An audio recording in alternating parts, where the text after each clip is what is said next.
रुक जाओ दुष्ट नाग। आज तुम मुझसे बचकर नहीं जा सकते। तुमने जंगल के बहुत से मासूम पक्षियों को परेशान किया है। आज तुम्हारा अंत निश्चित है। हे भगवान, आज तो ये मोर मेरी जान लेकर ही मानेगा।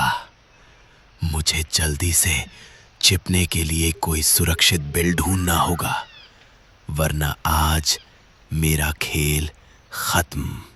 नाग पूरी ताकत लगाकर रेंगता है। मोर अपनी बड़ी चोंच से उस पर दोस्तों, ये रहे हमारी आज की वीडियो के प्यारे सब्सक्राइबर्स और फॉलोअर्स के नाम।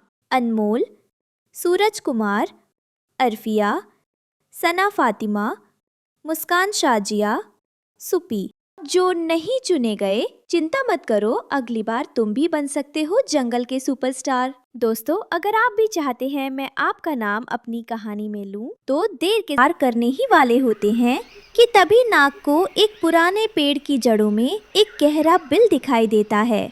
नाग बिजली की रफ्तार से बिल के अंदर घुस जाता है। तुम आज किस्मत से बच गए, लेकिन याद रखना, जिस दिन तुम इस बिल से बाहर आओगे वो तुम्हारा आखिरी दिन होगा।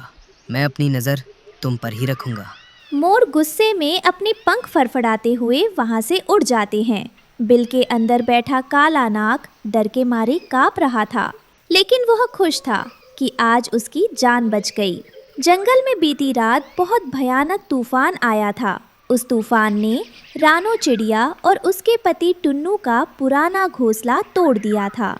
दोनों अब एक टूटी हुई डाल पर उदास बैठे हैं। टुन्नू जी, अब हम क्या करेंगे? देखिए, हमारा घर तिनका होकर पूरी तरह बिखर गया है।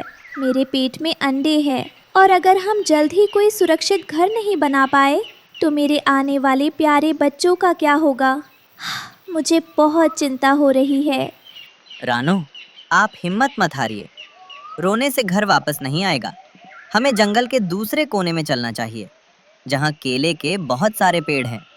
रानो और टुन्नू उड़ते हुए नदी किनारे पहुँचते हैं। वे बहुत थके हुए हैं, लेकिन रुक नहीं सकते। रानो, देखिए सामने वो केले का बगीचा। वहाँ बड़े बड़े पत्ते हैं। हम तिनकों का इंतजार नहीं कर सकते।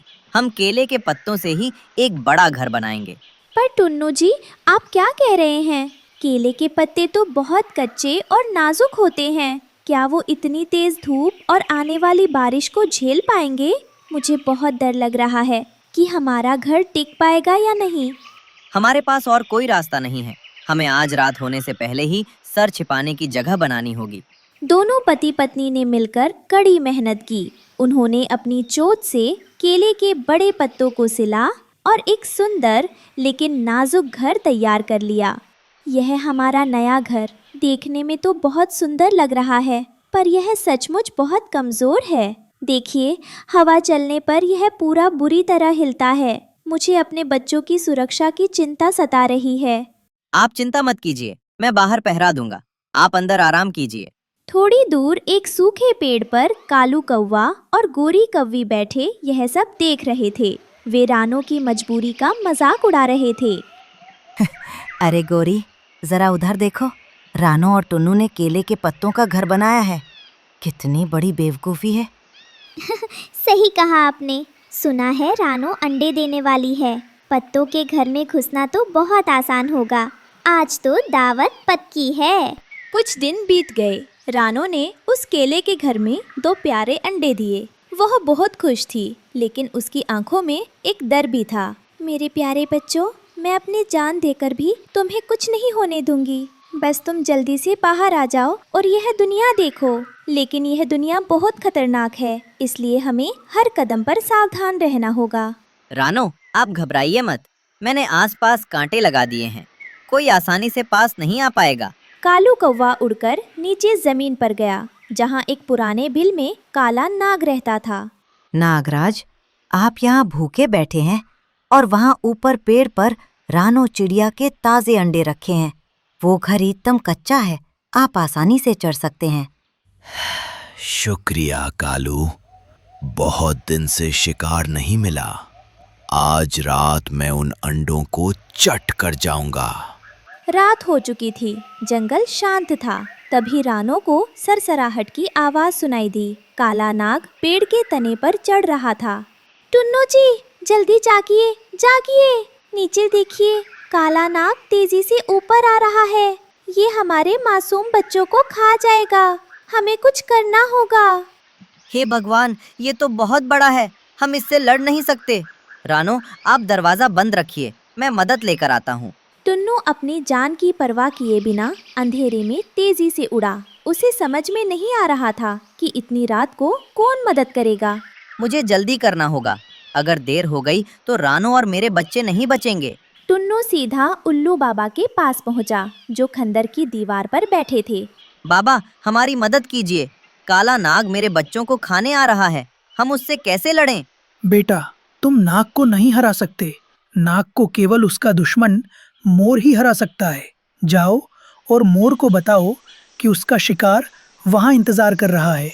टुन्नू उड़कर पहाड़ी पर गया, जहाँ महाराज मोर सो रहे थे। टुन्नू ने बहुत हिम्मत जुटाई। महाराज, महाराज जागिए, केले के बगीचे में एक बहुत मोटा काला नाग आया है। वो बहुत सुस्त है, आप उसे आसानी से पकड़ सकते हैं। कौन है भाई? अच्छा, काला नाग। मुझे बहुत जोर की भूख भी लगी थी। चलो, रास्ता दिखाओ। इधर नाग रानो के घोंसले के एकदम करीब पहुंच चुका था। रानो अपने अंडों के ऊपर पंख फैलाकर बैठी थी। तभी बिजली कड़की और मोर वहां पहुंच गया। दूर हटो दुष्ट नाग, तुम इन बच्चों तक कभी नहीं पहुंच पाओगे। तभी मोर ने नाग पर झपट्टा मारा। खच! मोर ने नाग को पंजों में दबोच लिया और एक ही वार में उसे लेकर दूर उड़ गया। रानो और उसके अंडे बाल बाल बच गए। सुबह का सूरज निकला, खतरा टल चुका था। उसी सुबह रानो के अंडों में दरार आई और 2 नन्हे चूजे बाहर निकले। देखो टुन्नू जी, हमारे प्यारे बच्चे इस दुनिया में आ गए। कल रात अगर आप इतनी समझदारी नहीं दिखाते और सही समय पर मोर महाराज को नहीं बुलाते, तो आज हम